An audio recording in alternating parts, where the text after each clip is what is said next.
நான் ஸ்ருதி பிரியா பேசுகிறேன். இந்த மாதிரி கொடுமைகள் நடக்கிறப்போ இதை ஒரு வார்னிங்காக எடுத்துக்கணும்.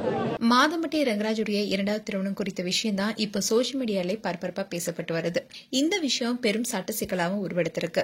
அதுக்கு காரணம் அவங்களுடைய முதல் மனைவியான ஸ்ருதியை முறைப்படி விவாகரத்து செய்யாமலேயே ஆடை வடிவமைப்பாளர் ஜாய் கிறிசல்டாவை திருமணம் செய்து கொண்டாரு.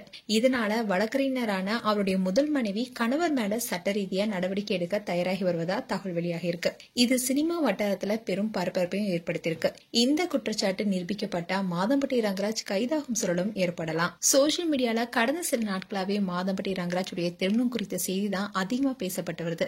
ஜாய் கிறிசல்டாவுடனான திருமண போட்டோ அண்ட் அவங்க 6 மாத கர்ப்பமா இருப்பதா அறிவித்ததும்னு அடுத்தடுத்து வெளியான தகவல் தான் ரங்கராஜ் மேல கடுமையான விமர்சனங்களை முன்வச்சது. இப்போ வெளியான தகவலின்படி மாதம்பட்டி ரங்கராஜ் தன்னுடைய முதல் மனைவி ஸ்ருதியை சட்டப்படி விவாகரத்து செய்யறன்னு கூறப்படுது. ஆனா ஜாய் கிறிஸ்டலாவை இரண்டாவது திருமணம் செஞ்சிருக்காரு. இந்த விஷயத்த ரகசியமா வச்சிருக்கவே அவர் விரும்பியதாகவும், ஆனா ஜாய் கிறிசல்டாவுடைய இன்ஸ்டாகிராம் பதிவு மூலமா விஷயம் வெளிச்சத்துக்கு வந்ததால இப்போ அவருக்கு சிக்கல் ஏற்பட்டுள்ளதாகவும் கூறப்படுது.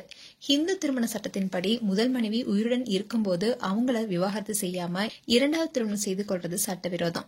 மாதம்பட்டி ரங்கராஜுடைய முதல் மனைவியான ஸ்ருதி வழக்கறிஞர். இவங்களுக்கு 2 ஆண் குழந்தைகள் இருக்காங்க.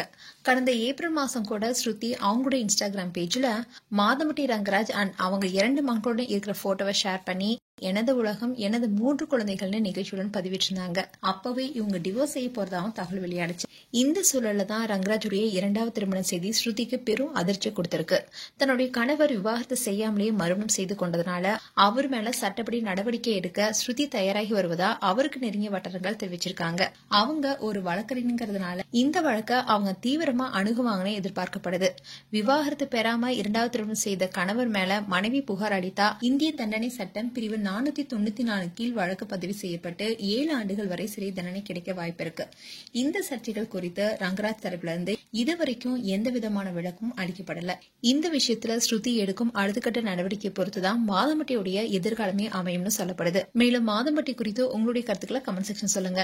இது போன்ற வீடியோஸை பார்க்க நியூஸ் தமிழ் கிளிட்ஸ் சேனலை சப்ஸ்கிரைப் பண்ணுங்க. மறக்காம நோட்டிபிகேஷன் பட்டனை கிளிக் பண்ணுங்க.